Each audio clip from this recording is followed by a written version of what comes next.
Ladies and gentlemen, welcome back to the CS TV. I'm your host, Kathleen Igal Toto, Madam CS, and this is The Striker. Stay tuned and have it raw and real. The Striker, today we're going to look at the African Union Commission chairmanship outcome, where we had 3 candidates. That is Muhammad Ali Yusuf of Djibouti, Raila Odinga Baba of Kenya, and Richard of Madagascar.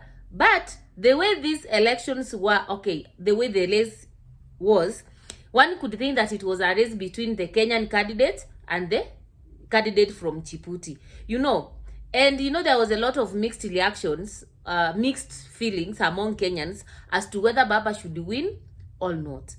At the beginning of this week, we saw a very huge delegation of Kenyans, actually, both the common citizen, the politicians, heading to Djibouti, including the media, actually to see, waiting for Baba's victory. They even had lunch. The way they were very confident, actually, one could think that, Baba has won this. The way they went in a huge delegation, some could be sure that they know what is happening and Baba is going to win.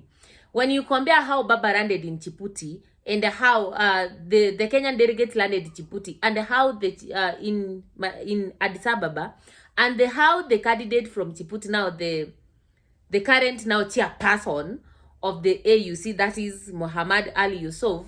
Ali Yusuf was with like 5 people. But in Kenya, we had around 100 people. They were even singing. And one could think that actually this imeenda. But in the turn of events, now Muhammad Yusuf won the elections, and not on the first round, actually, on the 7th round. And Baba had to step down on the 6th round. So one could wonder, Kenya did a lot of campaigns. We even saw FARC in Kenya. We saw the Minister of Foreign Affairs, that is Musalia Mudavadi, assuring Kenyans that they have done the right campaign, everything. They are assured of Papa's support. We saw the East Africa community coming together, actually, to launch the candidature of Baba. What happened? I did a video like 3 days ago, and I did tell you that there are factors beyond Papa's control that were going to determine the outcome of the AUC chairmanship. And I'm here today, candidly, to tell you why Baba lost those elections. First, we have to start from the point that Baba did not lose because actually he was not the right candidate. Because even when you had during the Mchadara Africa, Baba was very actually distinct and very clear on his manifesto and what he was going to do in the AUC. Like, he had a clear vision of what he wanted. So in terms of vision, in terms of his abilities, it's not something that somebody could actually could actually doubt. But beyond just having the wonderful manifesto, remember, this was a race of nationalism and a patriotism. That is the first thing. That every country that had its candidate, it was not about, this candidate. It was about the country, the supremacy of that country, the patriotism and the nationalism. We have one of our own there. And that's why it is the states that actually fought in the through the presidents, not individuals. Like we say that we have Gambia coming, all of it, and citizens from Gambia, for example, are 14. And that tells you one thing.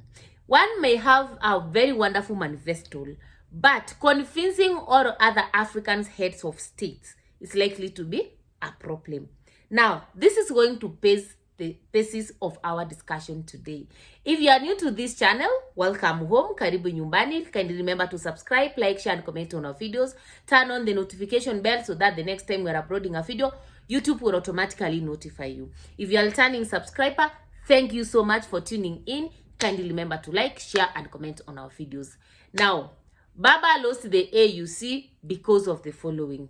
Number 1, there was division in the region. And when I'm talking about in the region, number 1, it has to do with Anglophone Africa. And number 2 is the Horn of Africa. Baba and the guy from Djibouti all of them are from the Horn of Africa. Now, when the Horn of Africa, actually the eastern side, has 2 candidates, what do you expect? Already, there is a division of forts in that area. And this now division of forts depends on which organization do you belong to, which language do you speak, which countries internationally do you have a relationship with, etc. So number one, the fact that the Horn of Africa had 2 candidates, there was a very, very, big influence of the division of forts in that Horn of Africa. Number 2, division in Anglophone African countries. Again, Baba and Edward of Madagascar, and the candidate from Madagascar, his name is Richard of Madagascar, both of them are coming from Anglophone Africa. But there was a problem. The SADC countries decided to pack one of their own. Those were 16 good countries that they decided we are going to put our weight, or to throw our weight behind one of our own. So you see already, Baba rose to 16 cool countries. Like those ones we're not even talking about. So SADC, because they know actually Baba comes from the East Africa community anyway, so let's support one of our own. So that was point number 2. Why Baba actually, he could not control it. It is natural. Like, he could not do anything about it. There's something called regional integration, and those regional communities, such are the time that they become very, very important. And then another thing had to do with actually the language. I said this, and some of you bashed me actually here and told me, you don't know what you are doing. Language was not playing any role. Let us be very honest. Language is a very, very powerful tool of identity. Baba was competing with candidates, some who were very fluent in French, in Amharic, and it's important to know that Africa as a continent, in as much as we have that oneness as Africans, there's something that makes the diversities among ourselves. And those diversities actually brings the localized identities that defines how we think, who we identify with, who we support, and who we don't support. Now, Africa is made up of so many countries, and some of these countries speak French, some have Arabic, etc. And when you look at the guy from Djibouti, that guy was a perfect guy in terms of languages. Like, he can switch from one language to another. Literally, he can listen to the problems of all countries across Africa without any problem. And therefore, you don't expect a purely French-speaking country to support a candidate from a purely speaking English country, a candidate who does not have extra language that is going to use to communicate with these people.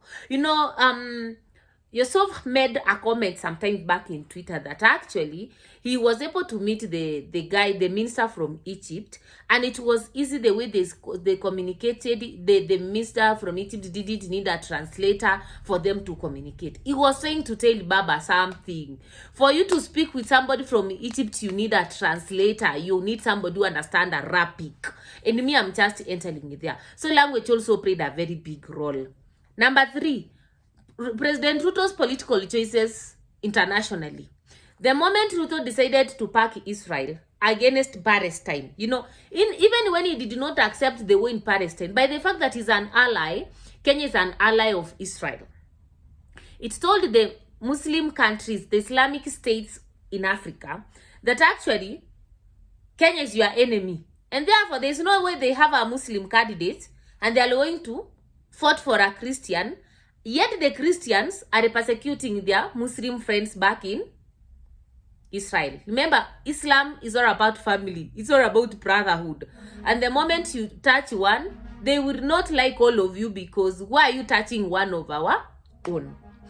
Another thing, from where I stand, when you look at the guy from Djibouti, that guy has a lot of, expertise and experience. He has not only served as the Minister of Foreign Affairs, like, he has had a lot of responsibility that is quietly sit on what one actually needs to be the AUC chairperson. And I'm meant to understand sometimes even the age plays a factor. When you have an 8-year-old, yeah, we cannot say that age was the only thing, because even in America, Trump has been elected at his old age.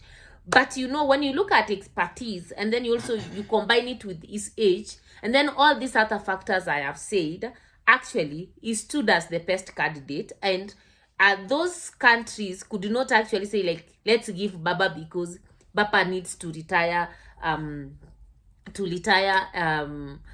ceremoniously, or to retire honorably from Kenyan politics. The thing is, it was all about the sovereignty, the needs, every country, you know, what every country wanted, and they were looking for a candidate who could meet their needs. My opinion, to I don't know what's your opinion. What do you think actually made Papa fail? What is your feeling after Baba failed at the African Union Commission? Let me get your opinion in the comment section below. Kindly remember to subscribe, like, share, and comment on our videos. And yeah, let me see you next time when I tell you why Baba's fail at the AUC is actually a nightmare in Kenya's political arena, especially with President Ruto. See you next time.